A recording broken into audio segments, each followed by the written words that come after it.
আসসালামু আলাইকুম সুপ্রিয় দর্শক, কথা বলছি পাটের পাইকারি হাট থেকে। প্রিয় দর্শক, অনেক দিন হয়ে গেছে পাটের ভিডিও আপলোড দেওয়া হয় না, তো আবার চলে আসলাম পাটের ভিডিও করতে। দর্শক, আমাদের পাবনা ডিস্ট্রিক্টে পাটের অবস্থা খুবই খারাপ অবস্থা, যেটা মানে মানে বলেও আর বোঝানো যাবে না, এত খারাপ অবস্থা।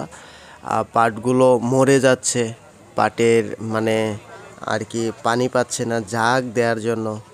তো কি অবস্থা, আমি অবশ্য মাঠে গিয়ে একটা ভিডিও তৈরি করে আপনাদের দেখাবো, অথবা আমি সরাসরি লাইভে যাব, মাঠে গিয়ে সরাসরি লাইভে যাব।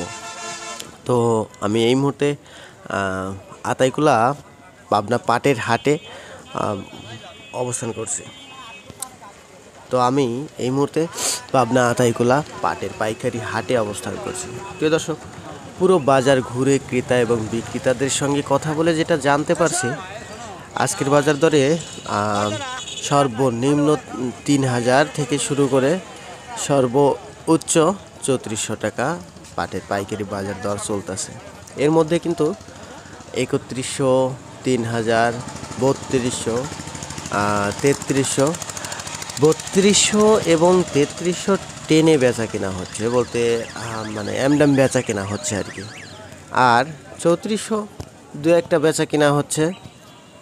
আর ৩,০০০ টাকার যে পাটটা আছে ওটা একদম নিম্নমানের পাট। তো পাবনা ডিস্ট্রিক্টের পাটের অবস্থা এই তো, মানে পানি পাচ্ছে না জাগ দেওয়ার জন্য, আর পাটগুলো মরে মরে যাচ্ছে। আপনারা যে যে ডিস্ট্রিক্ট থেকেই ভিডিওটি দেখছেন, আপনাদের এলাকাতে কেমন অবস্থা পাটের একটু কমেন্ট করে জানাবেন। আজকের ভিডিওটা এ পর্যন্তই। আল্লাহ হাফেজ।